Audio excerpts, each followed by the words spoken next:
जय हिंद साथियों। स्वागत है आप सभी का हमारे ज्ञान आरवीएल यूट्यूब चैनल पर। दोस्तों, आज हम देखेंगे उत्तर प्रदेश के प्राकृतिक संसाधन। देखिए, आप बता दें, ये होम गार्ड का डेमो क्लास है। ठीक है, डेमो क्लास कह सकते हैं इसको कि आपको बता दें, होम गार्ड का जो बैच है दोस्तों, उसमें हमने ये क्लासेस सारे दे रहे हैं। तो ये दोस्तों आप देख सकते हैं कि किस प्रकार से हम डेमो क्लास दे रहे हैं, किस प्रकार से क्लासेस चलती हैं। तो आज का जो हमारा टॉपिक है, उत्तर प्रदेश के प्राकृतिक संसाधन। देखिए, इसको मैं ये मैं क्लास चालू करूँ उसके पहले मैं कुछ चीज़ें आपको बता भी दूँ। देखिए साथियों, जो होम गार्ड का बैच है हमारा, आपको पता है कि ये उसका होम गार्ड का सिलेबस है। जब होम गार्ड के सिलेबस में आप आएंगे नीचे, तो देखिए ये यहाँ पे दिखेगा उत्तर प्रदेश के प्राकृतिक संसाधन। तो ये लेसन मैं आज इसमें कराने वाला हूँ, जो कि हमारे ऐप और यूट्यूब दोनों पर डाल रहा हूँ। ठीक है, तो ये चीज़ देखिए। तो इसको देखिए, हमने जो होम गार्ड का पूरा था, इसको मैं इस तरीके से बांटा था।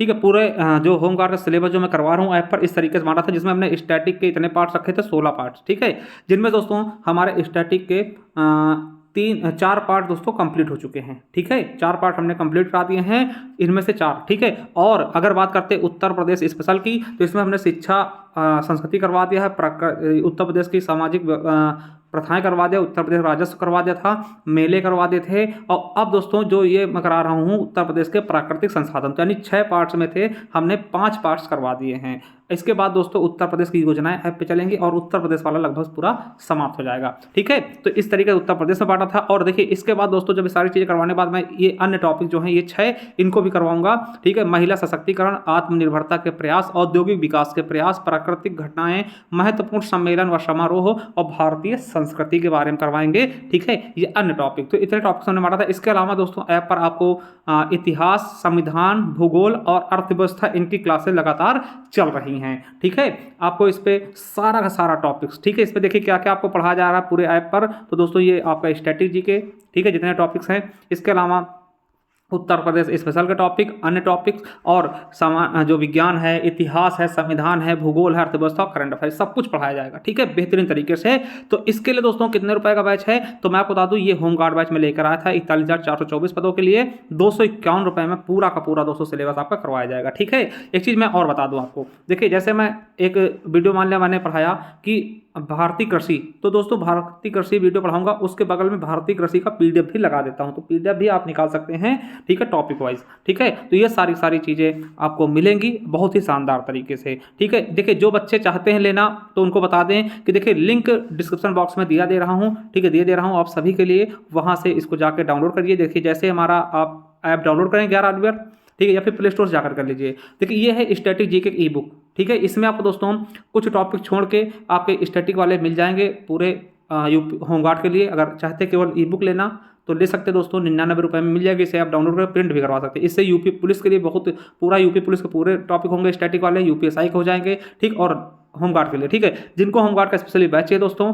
वो जाइए पेड क्लासेस में। पेड क्लासेस में जैसे जाएंगे दोस्तों, नीचे आएंगे तो ये देखिए होम गार्ड बैच 41,424 पद लिखा हुआ मिल जाएगा, जाकर के यहाँ से परचेस कर सकते हैं बहुत ही शानदार तरीके से, मात्र 251 रुपये में। ठीक है, बहुत ही अच्छे तरीके से इसको आपको पूरा करवाया जा रहा है। काफ़ी क्लासेस इसमें हो भी चुके हैं, तो लेट मत होइए, अगर जिसको भी करना है जुड़ जाइए। ठीक है, और देखिए जिनको पीडीएफ वगैरह चाहिए, ई बुक्स चाहिए, वो ई बुक्स वाले कॉलम पे जाएंगे। जैसे ई बुक्स वाले कॉलम पे जाएंगे तो यहाँ देखें दोस्तों, यूपीएसआई के मूल विधि की पीडीएफ मिल जाएगा आपको 149 रुपये में, निकलवा के प्रिंट करवा सकते हैं। जनहित याचिका है, कंप्यूटर की ई बुक है, हिंदी मिल जाएगी, उत्तर प्रदेश स्पेशल, और ये रही स्ट्रेटेजी के दोस्तों बहुत ही शानदार तरीके 99 रुपीज़ में आप ले सकते हैं। ये सारे टॉपिक्स आपको मिल जाएंगे, इसका स्क्रीनशॉट भी देख सकते हैं, इतने सारे टॉपिक्स आपको इसमें मिलने वाले हैं। और भी दोस्तों नीचे जाएंगे तो आपको इतिहास, भूगोल, पॉलिटी सब कुछ मिल जाएगा। चलिए, लिंक नीचे डिस्क्रिप्शन बॉक्स में दिया हुआ है, जाइए डाउनलोड करिए। तो साथियों, आज का टॉपिक है उत्तर प्रदेश के प्राकृतिक संसाधन। तो साथियों, उत्तर प्रदेश के प्राकृतिक संसाधन के बारे में हम बहुत ही अच्छे तरीके से इस वीडियो में देखने वाले हैं कि यहाँ से दोस्तों कोई भी क्वेश्चन आए तो बाहर ना जाए। ठीक है, चलिए पहली चीज हम प्राकृतिक संसाधन देख ले। प्राकृतिक संसाधन होते क्या हैं, तो देखिए प्राकृतिक संसाधन क्या होते हैं, वे सभी सामग्रियां, क्या, वे सभी सामग्रियां जो प्रकृति में मौजूद हैं और मनुष्यों के लिए उपयोगी हैं, जैसे कि हवा हो गया, पानी हो गया, मिट्टी, सूर्य का प्रकाश, खनिज, वनस्पतियां, जीव जंतु हैं। ठीक है, ये सभी दोस्तों प्राकृतिक संसाधन जो प्रकृति द्वारा दोस्तों हमें दिया गया है कि हम इनका इस्तेमाल करके हम इनसे कोई चीज़ बना सकते हैं। देखिए ये प्रकृति से प्राप्त कच्चे माल हैं, समझ रहे, कच्चे माल हैं। ठीक है, जिनका प्रयोग भोजन, कपड़े, आश्रय और अन्य उत्पादों को बनाने के लिए किया जाता है। जैसे सपोज करिए, जैसे हम पानी से क्या करते हैं, पानी से हम खाना भी बनाते हैं, पौधों को उगाते हैं खाने के लिए, और पानी से हम बिजली बनाते हैं। मतलब पानी के बिना कोई भी चीज़ संभव नहीं। देखिए आप खुद सोचिए कि क्या हवा और पानी के बिना कोई चीज़ संभव है? बिल्कुल नहीं। ठीक है, अगर मिट्टी ना हो कोई चीज़ संभव, बिल्कुल नहीं। पौधे पेड़ कैसे होंगे? ठीक है, सूर्य का प्रकाश नहीं, कुछ भी नहीं होगा। ठीक है, खनिज नहीं दोस्तों तो हमारे जीवन क्या होगी? इसके बिना अधूरी होगी। वनस्पतियाँ और जंतु जीव नहीं होंगे तो वो भी, ये सब क्या हैं? प्राकृतिक संसाधन है।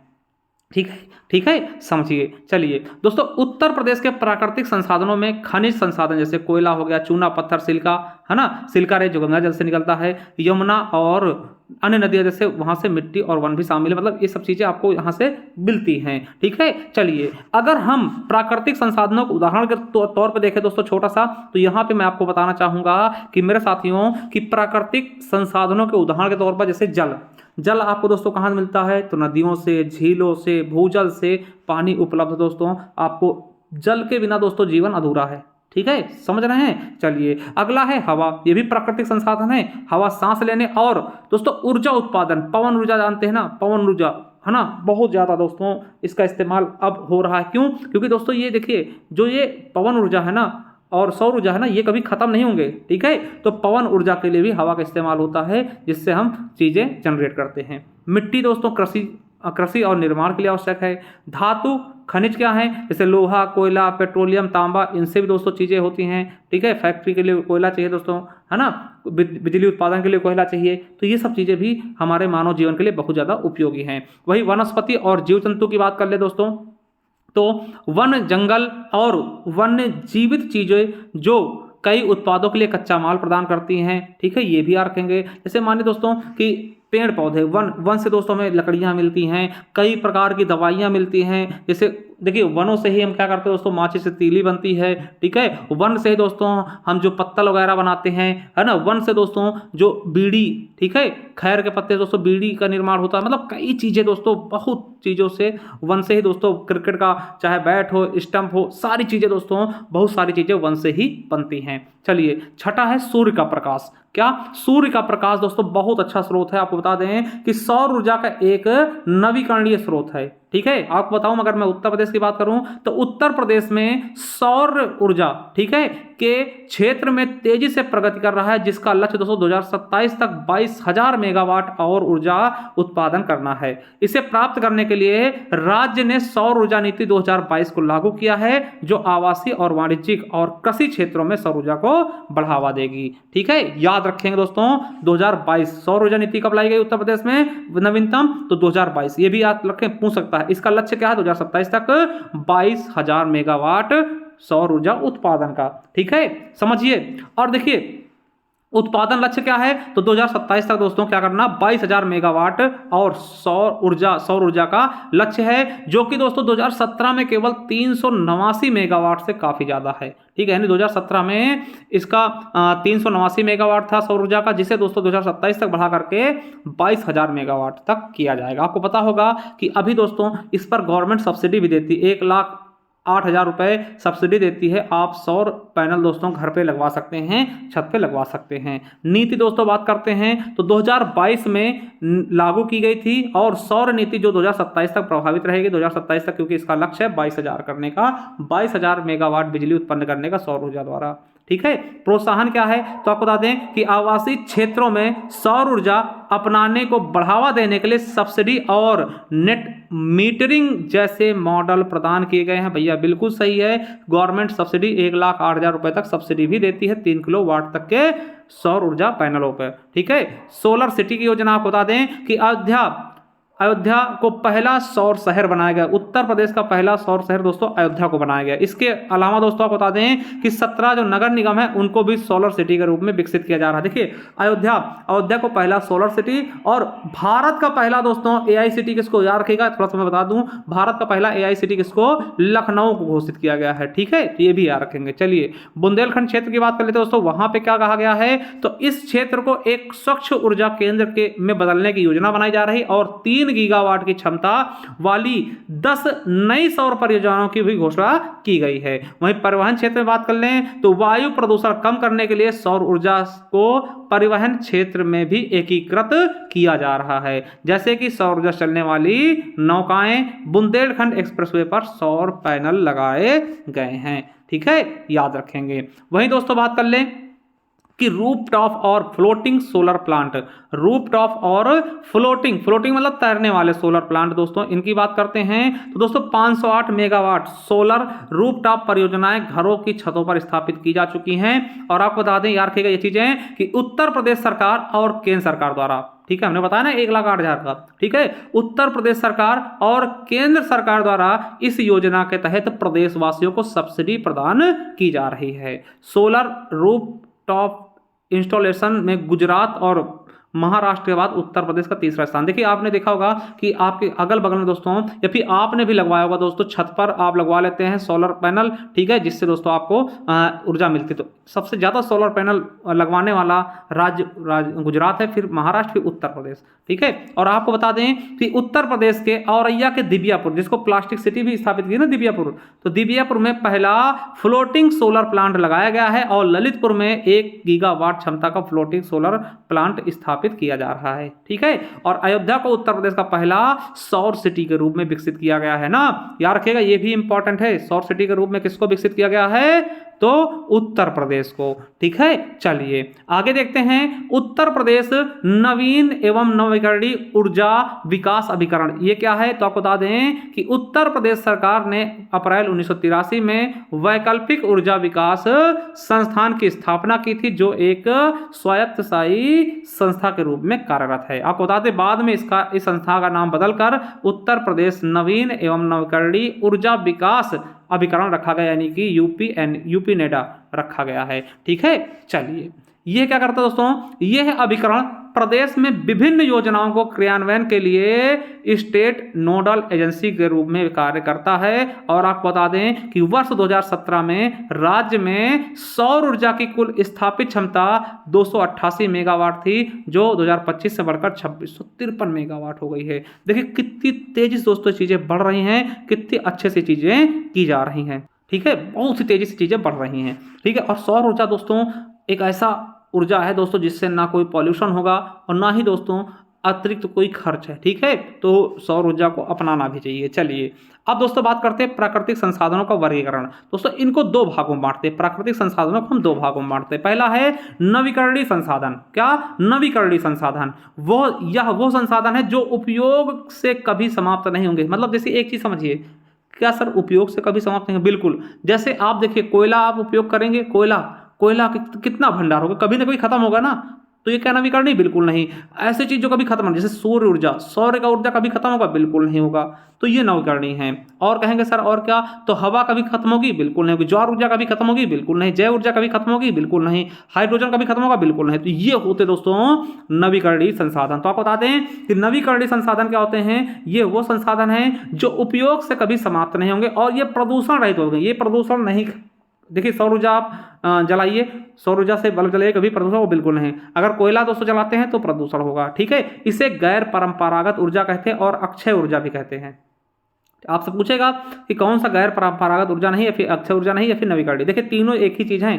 अक्षय ऊर्जा जो क्षरण न हो, ठीक है, गैर परंपरागत और नवीकरणीय। जैसे इसके उदाहरण क्या क्या है? जैसे ज्वारीय ऊर्जा, पवन ऊर्जा, भूतापी ऊर्जा, सौर ऊर्जा, ठीक है, बायोमास ऊर्जा, ज्वार शक्ति ऊर्जा, जैव ऊर्जा, महासागरीय ऊर्जा, हाइड्रोजन ऊर्जा, ये सभी के सभी दोस्तों क्या हैं? नवीकरणीय ऊर्जा के स्रोत हैं, ठीक है। यूपी पुलिस में उदाहरण पूछेगा, यूपीएसआई में पूछ लेगा, इनमें से दे देगा निम्नलिखित में कौन सा नवीकरणीय संसाधन है, ठीक है। देखिए ये क्वेश्चन इस तरह से आता है। देखिए एसएससी सीजन में पूछा गया था कि कौन सा नवीकरणीय ऊर्जा का स्रोत नहीं है? तो समुद्र की लहरें बिल्कुल है, कभी खत्म होंगे? बिल्कुल नहीं होंगे। वायु कभी खत्म होगा? बिल्कुल नहीं। सौर कभी खत्म होगा? बिल्कुल नहीं। कोयला, हाँ कोयला खत्म हो जाएगा। तो इस तरह से क्वेश्चन पूछाते हैं, ठीक है, जिसका मैं उदाहरण भी आपके समक्ष रख रहा हूँ। भूतापी ऊर्जा क्या होता है दोस्तों? भूतापी ऊर्जा भी है ना, जो भूमि से दोस्तों ताप निकलता है। ये कहाँ? पहाड़ क्षेत्रों में ज्यादा निकलता है। आप देखो कहीं पहाड़ पे गए ना, वहां से गर्म सी निकलती रहती है ना, तो वो चीज़ समझिए। तो यानी कि भूतापीय ऊर्जा का देखिए उदाहरण पूछ, मतलब ये परिभाषा पूछ ली गई थी एसएससी एमटीएस में, क्या कि भूतापीय ऊर्जा क्या है, तो भूमि की उष्मा से प्राप्त ऊर्जा को हम भूतापीय ऊर्जा कहते हैं। आपको बता दें कि भूतापीय ऊर्जा का अधिकतम स्रोत जहां ज्वालामुखी परिदृश्य के कारण होता है, सबसे ज्यादा कहां भूतापीय ऊर्जा का उपयोग होता है, तो दोस्तों कहां होता है, आइसलैंड में दोस्तों। ठीक है, यूपी पुलिस एग्जाम में क्वेश्चन पूछा गया 2024 का भी लेटेस्ट, और एसएससी सीजीएल में भी। ठीक है, वहीं आपको बता दें कि भूतापीय ऊर्जा सबसे कम वायुमंडलीय ताप बढ़ाता, दोस्तों ये भी याद रखेंगे। और पवन ऊर्जा सबसे बड़ा उत्पादक कौन है, तो चीन है। ये भी आपके देखिए यूपी पुलिस एग्जाम 2024 में पेपर में पूछा गया। तो हमने देख लिया नवीकरणीय ऊर्जा। तो गैर नवीकरणीय ऊर्जा क्या है, इनके बारे में देख लें। तो गैर नवीकरणीय ऊर्जा क्या होते हैं, वे संसाधन जो एक निश्चित अवधि तक उपयोग के बाद समाप्त हो जाएंगे। भैया बिल्कुल सही, पेट्रोल आप यूज कर रहे हैं कभी ना कभी खत्म होंगे ना, समझिए, पेट्रोलियम कच्चा माल, ठीक है, तो कच्चा तेल, खनिज संसाधन, तो दोस्तों ये सभी खत्म होंगे, आज नहीं कल खत्म हो जाएंगे। तो यार की कहा कि खनिज संसाधन, ये इन्हें परंपरागत ऊर्जा स्रोत कहते हैं। ये भी याद रखिएगा, परंपरागत ऊर्जा किसको कहते हैं, गैर नवीकरणीय को। आप बताएं जैसे खनिज संसाधन, पेट्रोलियम, कच्चा तेल, देखिए ये अभी यूपी पुलिस रेडियो ऑपरेटर 2025 अभी जो लेटेस्ट पेपर हुआ उसमें भी पूछा गया है। पेट्रोलियम को तरल सोना कहा जाता है, ये भी यूपीएससी में पूछा गया है, तो इसको याद रखेंगे क्योंकि ये दोस्तों आपके एग्जाम में पूछे जाते हैं बहुत अच्छे तरीके से। ठीक है, तो आपने गैर नवीकरणीय देख लिया। अब देखिए गैर नवीकरणीय के अंतर्गत खनिज संसाधन आता है। तो खनिज संसाधन दोस्तों हम विस्तृत देखते हैं, तो चलिए देखते हैं खनिज संसाधन। जो टॉपिक है उत्तर प्रदेश के खनिज, इसके बारे में देखेंगे। देखिए इसके बारे में देखने से पहले मैं आपको खुद ही बता दूं कि साथियों उत्तर प्रदेश का खनिज पर बहुत ज़्यादा दोस्तों भार नहीं है, यानी यहाँ पर बहुत मात्रा में दोस्तों खनिज नहीं पाया जाता है दोस्तों। ठीक है, तो ये चीज़ें अभी आपको याद रखना है। तो चलिए दोस्तों देखते हैं। देखिए जो उत्तर प्रदेश है ना, उत्तर प्रदेश में खनिज मुख्यतः दोस्तों विंध्य क्रम की चट्टानों में पाया था। कौन से क्रम की चट्टानों में मुख्यतः पाया था, आपसे पूछ सकता है कि उत्तर प्रदेश में जो खनिज पाया जाता है वो मुख्यतः किन चट्टानों में पाया था दोस्तों, विंध्य क्रम की। किसमें, विंध्य क्रम की चट्टानों में पाया था दोस्तों। और उत्तर प्रदेश में खनिज किस श्रेणी के है, तो निम्न श्रेणी की। ठीक है, देखिए उत्तम एक तो दोस्तों उच्च श्रेणी हो गई, ये निम्न श्रेणी की है। ठीक है, यानी बहुत ही कम मात्रा में उत्तर प्रदेश में दोस्तों खनिज पाया जाता है। तो दो चीजें याद रखेंगे। पहली चीज क्या है, उत्तर प्रदेश जो खनिज पाया जाता है ना दोस्तों, किन चट्टानों से पाया था दोस्तों, तो आपको याद रखना है कि विंध्य क्रम की चट्टानों से ये खनिज पाया जाता है। चलिए, और साथियों आपको याद रखना है कि देखिए आपसे पूछेगा कि भू तत्व एवं खनिज कर्म निदेशालय की स्थापना कब की गई मेरे दोस्तों, तो 1955 में। ठीक है, भू तत्व एवं खनिज कर्म निदेशालय की स्थापना 1955 में की गई। इसका कार्य क्या था, तो साथियों ये क्या करता था कि उत्तर प्रदेश में कहीं भी खनिज की खोज करना, कि दोस्तों कहाँ पर खनिज मिल सकता है उनका खोज करना, फिर उसका विकास करना और वहाँ पर उद्योग की स्थापना करना। यार क्या आपसे क्वेश्चन पूछेगा, भू तत्व एवं खनिज कर्म निदेशालय की स्थापना उत्तर प्रदेश में कब की गई, 1955 में। ठीक है, फिर दोस्तों याद रखिएगा कि उत्तर प्रदेश राज्य खनिज विकास निगम की स्थापना कब की गई दोस्तों, 1974 में। ठीक है, अब देखिए दोस्तों उत्तर प्रदेश की पहली खनिज नीति आती है 1998 में। याद रखिएगा, आपसे पूछेगा कि उत्तर प्रदेश की पहली प्रथम खनिज नीति कब आई, तो 1998 में। याद रखिएगा कि यह उत्तर प्रदेश की पहली खनिज नीति थी दोस्तों, कब आई, तो 29 दिसंबर 1998 में उत्तर प्रदेश की पहली खनिज नीति का निर्माण किया गया। और इस नीति के तहत खनिज को दोस्तों, खनिज विकास को उद्योग का दर्जा भी दिया गया। इसी में दोस्तों जब पहली खनिज नीति आई, इसी में दोस्तों क्या किया गया, खनिज विकास को उद्योग का दर्जा दे दिया गया। और दोस्तों इसके तहत बताया गया कि उत्तर प्रदेश में कुल 12 जिले हैं। कितने, उत्तर प्रदेश में कुल 12 जिले हैं जहां दोस्तों खनिज की बाहुल्य पाई जाती है, यानी कि जहां पर खनिज थोड़ा बहुत ठीक ठाक मात्रा में पाया था। कौन कौन से 12 जिले हैं, तो देखिए एक चीज मैं आपको बता दूं, अधिकतर जो खनिज है दोस्तों वो आपका नीचे वाले साइड यानी कि बुंदेलखंड एरिया में है। किसमें, बुंदेलखंड एरिया में दोस्तों। केवल एक जिला आपका क्या है जो दोस्तों आपका सबसे उत्तर पाया जाएगा जहां पर थोड़ी बहुत खनिज मिलती है, वो है आपका सहारनपुर। क्या, सहारनपुर। यार ठीक है, सहारनपुर फिर दोस्तों फिर नीचे आ जाइएगा एकदम, मिर्जापुर हो गया। ठीक है, उसके बाद दोस्तों सोनभद्र आपको पता है 4 जिलों को, 4 राज्यों को स्पर्श करता है।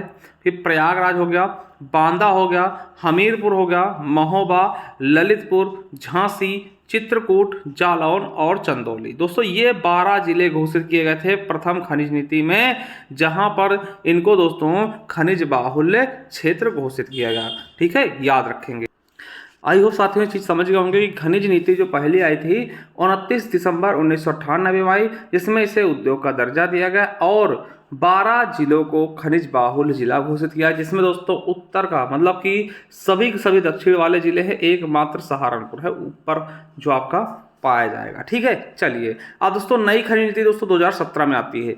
आपको पता है 2017 में दोस्तों योगी आदित्यनाथ जी की सरकार होती है, तो इनके द्वारा नई खनिज नीति लाई जाती है। आपको बता दें कि पहले खनिज से दोस्तों कितना राजस्व प्राप्त होता था, 1.85%, यानी पूरे 100% का 1.85% ही खनिज से प्राप्त होता था। देखिए बहुत ही कम मात्रा में है, जिससे दोस्तों जो नई खनिज नीति लाई थी 2017 में, इसमें कहा गया कि इस नीति तहत दोस्तों अगले 5 वर्षों में इसे दोस्तों बढ़ाकर 3% कर दिया गया। यानी जो पहले दोस्तों 1.85% राजस्व मिलता था खनिज से, उसे दोस्तों 5 साल के अंदर इसे बढ़ाने का कितना लक्ष्य रखा गया था दोस्तों, 3% तक करने का लक्ष्य रखा गया था। आपको बता दें कि देश की कुल खनिज उत्पादन मूल्य में उत्तर प्रदेश का केवल 2% हिस्सा है। आपको पता है जो हमारा पूरा भारत देश है, ठीक है, जो दोस्तों 28 और 8 राज्य है दोस्तों, इनमें से अगर देखें कितना परसेंट योगदान देता है खनिज के मामले में, केवल और केवल 2%। 100 में से केवल 2% हिस्सा आपका उत्तर प्रदेश देता है। ठीक है, यानी खनिज के मामले में बहुत ही पिछड़े हैं हम लोग। ठीक है, आप क्या रखना है कि राज्य की कुल जीडीपी में खनन क्षेत्र का योगदान 1.3% है उत्तर प्रदेश में। और याद रखिएगा कि उत्तर प्रदेश एंडलूसाइड्स और डायस्फोर खनिज संसाधन की दृष्टि से पहले स्थान पर। दोस्तों वो चीज़ें जो बहुत सस्ती हैं उनमें हम पहले स्थान पे हैं, याद रखिएगा। चलिए अब दोस्तों उत्तर प्रदेश में पाए जाने वाले जो खनिज हैं, और यहाँ से क्वेश्चन आपके एग्जाम में जो पूछाते हैं उनको हम देखते हैं। पहला है बॉक्साइट। क्या है दोस्तों, बॉक्साइट जो है दोस्तों आपको पता है ये एल्यूमिनियम का अयस्क है। बहुत बार क्वेश्चन पूछा था कि एल्यूमिनियम का अयस्क कौन सा है, तो बॉक्साइट क्या है, एल्यूमिनियम का अयस्क है। कहाँ पाया जाएगा, तो दोस्तों ये किस जिला में पाया था दोस्तों, बांदा के राजगंवा स्थान पर और सोनभद्र और चंदौली जिले में। ठीक है, यानी बांदा, चंदौली और सोनभद्र में। बांदा में खासकर किस जिले में, तो राजगंवा गांव में। ठीक है, याद रखिएगा। ठीक है, बांदा खुद ही जिला है, कहाँ पर बांदा में, तो राजगंवा, बांदा, चंदौली और दोस्तों सोनभद्र। ठीक है, और याद रखिएगा कि यहाँ से बॉक्साइट निकाल कर दोस्तों आपको पता होगा बहुत इंपॉर्टेंट है, जो ये 3 स्थान है यहाँ से बॉक्साइट निकालते हैं, फिर दोस्तों उसे रेणुकूट भेजते हैं। रेणुकूट क्यों भेजते हैं, क्योंकि दोस्तों आपको पता है रेणुकूट कहाँ पड़ता है, सोनभद्र में। वेरी वेरी इंपॉर्टेंट है, आप इसको मोस्ट इंपॉर्टेंट याद रखिएगा कि रेणुकूट कहाँ है, सोनभद्र में है। और रेणुकूट में ही क्या है दोस्तों, एक फैक्ट्री है हिंडाल्को। क्या, हिंडाल्को है फैक्ट्री एल्यूमिनियम के दोस्तों, यहाँ पे चादर और गोले बनाए थे, तो दोस्तों वहां भेजा जाता है। यानी याद रखिएगा कि दोस्तों जो ये 3 जगह से एल्यूमिनियम निकलता है उसे कहाँ भेजते हैं, तो दोस्तों रेणुकूट भेजते हैं दोस्तों सोनभद्र में। सोनभद्र में क्या है, एक फैक्ट्री है जिसका नाम हिंडाल्को। ये क्या करता है, तो दोस्तों जो आपका ये कच्चा मटेरियल निकलता है बॉक्साइट, इससे दोस्तों एल्यूमिनियम की चादर व गोले बनाकर दोस्तों मथुरा हो गया, मुरादाबाद हो गया, इन जिलों में भेजा जाता। तो याद रखिएगा, आपसे पूछेगा दोस्तों कि रेणुकूट किस लिए फेमस है दोस्तों, तो यहाँ आपको बताना है कि एल्यूमिनियम के लिए फेमस है। ठीक है, देखिए हिंडाल्को कंपनी यहाँ पर लगी हुई। हिंडाल्को का फुल फॉर्म क्या होता है, देखिए हिंद से हिंदुस्तान और AL से एल्यूमिनियम, CO से कारपोरेशन। ये किसके सहयोग से बनाएगा, तो 1958 में USA यानी कि अमेरिका के सहयोग से दोस्तों ये फैक्ट्री डाली गई थी। ठीक है, याद रखिए। चलिए अगला है लौह अयस्क। तो लौह अयस्क दोस्तों मिर्जापुर में पाया जाता है। आपको बता दें कि उत्तर प्रदेश में लौह अयस्क दोस्तों जैसे 4 प्रकार के होते हैं, उनमें से दोस्तों हेमेटाइट और मैग्नेटाइट लोहा पाया जाता है। तांबा की बात कर लें, तांबा कहाँ मिलता है दोस्तों, तांबा आपका ललितपुर के सोनराई क्षेत्र में। कहाँ पर, तांबा दोस्तों ललितपुर के सोनराई क्षेत्र में मिलता है। ये दोस्तों अमीन परीक्षा 2016 में पूछा गया था। और दोस्तों तांबा जो होता है ये आग्नेय व परतदार चट्टानों में पाया जाता है। बात कर ले सोने की, तो दोस्तों सोना कहाँ, देखिए एकदम छोटे छोटे मात्रा में, एकदम बहुत ही मतलब दयनीय स्थिति में पाए जाते हैं, ये नहीं कि बहुत ज़्यादा। ठीक है, तो सोना कहाँ मिलता है, तो बीकमपुर दोस्तों आपको पता है ललितपुर में पड़ता है, और हरदी स्थान पड़ता है सोनभद्र में।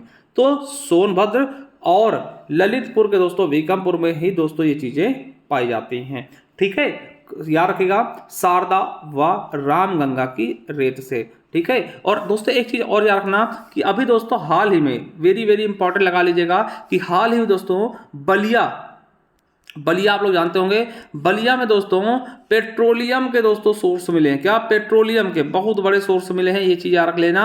उत्तर प्रदेश के बलिया में पेट्रोलियम के सोर्स मिले हैं, ठीक है, ये भी आपको याद कर लेना है, ठीक है। चलिए अगला है डायोस्फीयर दोस्तों। इसमें दोस्तों उत्तर प्रदेश में डायोस्फीयर के उत्पादन में दोस्तों यूपी का प्रथम स्थान है। कहाँ कहाँ मिलता है? तो झांसी, ललितपुर, महोबा, हमीरपुर में। वही चूना पत्थर, तो चूना पत्थर का दोस्तों दूसरा स्थान है भारत में सबसे, मतलब कि अगर बात करते हैं सबसे ज्यादा चूना पत्थर दोस्तों दूसरे नंबर पे किस राज्य में उत्पादित होता है? तो याद रखिएगा दोस्तों उत्तर प्रदेश में, ठीक है। कहाँ कहाँ मिलेगा चूना पत्थर? तो दोस्तों आपको याद रखना, गुरमा हो गया, कनाच हो गया, बाबूहारी दोस्तों ये मिर्जापुर के स्थान है, और कजराहट दोस्तों कहाँ पड़ता है? सोनभद्र में। आप कहेंगे सर चूना पत्थर का इस्तेमाल कहाँ होता है? तो आपको बताते हैं चूना पत्थर का सबसे ज्यादा इस्तेमाल दोस्तों सीमेंट बनाने में किया था। याद रखिएगा कि चुनार व कजराहट जो दोस्तों मिर्जापुर में पड़ती हैं फैक्ट्रियां, और चुर्क और डल्ला दोस्तों सोनभद्र में सीमेंट की फैक्ट्रियां पड़ती हैं। यहाँ पर दोस्तों चूना पत्थर का यूज किया जाता है, ठीक है। चूना पत्थर मुख्य रूप से मिर्जापुर व सोनभद्र में पाया था, जो कि सीमेंट निर्माण के लिए कच्चे माल के रूप में यूज होता है। ये आपके यूपी SSSC में जो पेपर हो 2025 में जूनियर एनालिसिस्ट ड्रग्स के पेपर में पूछा गया था कि कहाँ दोस्तों पाया था चूना पत्थर? तो मिर्जापुर और सोनभद्र में, ठीक है। चलिए अगला है रॉक फास्फेट। तो दोस्तों रॉक फास्फेट में भी दोस्तों उत्तर प्रदेश का पहला स्थान है भारत में। कहाँ मिलता है? तो दुर्माला, किमोई, मसराना, मालदेवता, चमसारी ये ललितपुर के जिले हैं, और दोस्तों बांदा में ये आपका रॉक फास्फेट पाया था। दोस्तों इसका प्रयोग कहाँ होता है? दोस्तों उर्वरक बनाने में, दोस्तों जो खेत आपको पता था खाद जिसको बोलते हैं, उर्वरक बनाने में किया जाता है। अगला है डोलोमाइट। तो डोलोमाइट दोस्तों रासायनिक नाम क्या है? कैल्शियम मैग्नीशियम कार्बोनेट है। ये कहाँ पाया था दोस्तों? कजराहट हो गया, बांदा, और दोस्तों मिर्जापुर। कजराहट कहाँ पड़ता है? तो सोनभद्र, कजराहट, बांदा, मिर्जापुर में। और इसका प्रयोग दोस्तों इस्पात उद्योग में, पोर्टलैंड सीमेंट बनाने में, पीओपी दोस्तों, पीओपी आपको पता है जिससे जो हड्डी टूटती दोस्तों, तो उसमें जो पीओपी से प्लास्टर लगाते, और दोस्तों पीओपी से हम क्या करते हैं? घर की दीवारों को दोस्तों सजाते हैं, ठीक है, पीओपी कहते हैं ना, करवाएं। और गंधक व तेजाब बनाने में डोलोमाइट का प्रयोग करते हैं। अगला है बालू, कांच बालू, जिसको हम सिलिका सैंड या फिर रेत कहते हैं। रेत आपको पता है ना, इसके उत्पादन में भी उत्तर प्रदेश द्वितीय स्थान पे है भारत पे, और गंगा यमुना की नदियों से प्राप्त होता है। कहाँ? चकिया चंदौली हो गया, बाला बहेड़ दोस्तों मुंडारी झांसी में, शंकरगंज दोस्तों प्रयागराज। ये क्वेश्चन भी यूपी SSSC एक्सरे 2024 के पेपर में पूछा गया कि दोस्तों सिलिका रेत कहाँ पाती है? तो शंकरगंज प्रयागराज। और दोस्तों लौहगढ़, बरगढ़ और धान रोल चित्रकूट में और बांदा में ये निकाला जाता है। आपको याद रखना कि उच्च श्रेणी के, क्या उच्च श्रेणी के सिलिका बालुआ पत्थरों से के बड़े भंडार शंकरगढ़ प्रयागराज और बरगढ़ चित्रकूट में मिलते हैं। दोस्तों ये आपके यूपी SSSC जूनियर असिस्टेंट में भी पूछा गया, तो सिल्का वाला पूछा जाता है। याद रखिएगा ये स्थान आपको याद रखना, खास करके शंकरगंज, ठीक है, ये प्रयागराज में यहाँ बहुत ज्यादा मात्रा में मिलता है। अगला है कोयला। दोस्तों कोयला ये पूछा गया यूपी PCS में, ठीक है। तो दोस्तों कोयला उत्पादन में उत्तर प्रदेश का 8वां स्थान है भारत में, और कोयला दोस्तों सोनभद्र की गोंडवाना पत्थरों में पाया था, ठीक है। और आपको बता दें कि जो सबसे ज्यादा है उत्तर प्रदेश, सबसे ज्यादा जो खनिज निकाला था उसमें से कोयला निकलता है। सिंगरौली दोस्तों उत्तर प्रदेश का बहुत ही फेमस है, सोनभद्र पाया था दोस्तों कोयले के मामले में, ठीक है। आप क्या रखना कि कोयले, देखिए सिंगरौली में कोयले का भंडार क्षेत्र 220 वर्ग किलोमीटर फैला है, जिसका खनन कोल इंडिया लिमिटेड द्वारा कराया था। मतलब दोस्तों कौन खोदता है दोस्तों, कौन सी फैक्ट्री? कोल इंडिया लिमिटेड द्वारा इसका खनन करवाया जाता सिंगरौली में।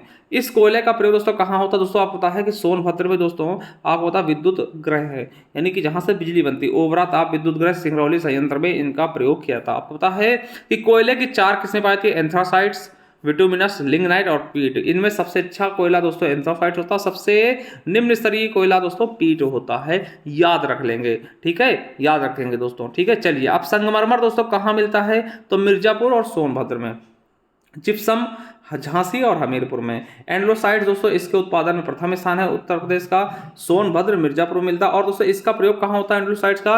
तो आपने दोस्तों मोटरसाइकिल में स्पार्क प्लग देखा होगा, ठीक है, उसमें दोस्तों आपको पता पत्थर जैसा होता है दोस्तों, वहां पे इसका प्रयोग किया जाता है। बात आती है हीरा की, दोस्तों हीरा बांदा और मिर्जापुर में, ठीक है। और दोस्तों एस्बेस्टस दोस्तों ये कहाँ? ये मिर्जापुर बड़ा गांव झांसी में पड़ते हैं, यहाँ मिलता है, यूपी PCS से पूछा गया। इसका प्रयोग दोस्तों विद्युत उपकरण बनाने से, हीटर की प्लेट आपने देखा दोस्तों, जो व्हाइट प्लेट होती है हीटर दोस्तों, वो एस्बेस्टस से बनती है, ठीक है। अगला यूरेनियम दोस्तों, ये आपके लिए मोस्ट इंपॉर्टेंट है। क्या मोस्ट इंपॉर्टेंट है? यूरेनियम। यूरेनियम दोस्तों आपको पता परमाणु बम वगैरह बनाने में इसका प्रयोग करते हैं, ठीक है। और दोस्तों ये दोस्तों उत्तर प्रदेश का एकमात्र जिला है जहां यूरेनियम पाया था, कहां? ललितपुर में। दोस्तों यूपीपीसीएस से पूछा गया है, यूपीपीसीएस 2016 पूछा गया है। आपका रखना कि ललितपुर में ग्रेनाइट पट्टियां तथा स्लेट भी बनाया था दोस्तों, ये भी याद रख लेंगे, यूपीपीसीएस पूछा गया।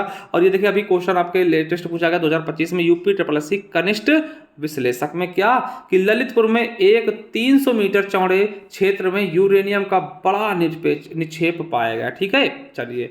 पोटाश लवण दोस्तों प्रयागराज, चंदौली, झांसी, बांदा में। और दोस्तों पायरोफिलाइट दोस्तों झांसी हो गया, ललितपुर हो गया, महोबा, हमीरपुर में। आपको याद रखना कि इसका उपयोग सिरेमिक उद्योग और कीटनाशक के निर्माण में करते हैं। चलिए, सिलखड़ी दोस्तों, इसे दोस्तों एस्टीएटाइट या सोप स्टोन कहते हैं, साबुन बनता, सोप स्टोन इसलिए क्योंकि साबुन बनता। ठीक है, ये हमीरपुर, बांदा में। और इसका उपयोग दोस्तों सौंदर्य प्रसाधन में, कीटनाशक पाउडर बनाने में, कागज बनाने में किया जाता है। अगला है पायराइट्स, ये दोस्तों मिर्जापुर और सोनभद्र में मिलता है। अगला है दोस्तों फायर क्ले यानी नॉन प्लास्टिक दोस्तों, ये बांसी, मकड़ी, खोह मिर्जापुर में मिलते हैं, ये स्थान है मिर्जापुर के 3।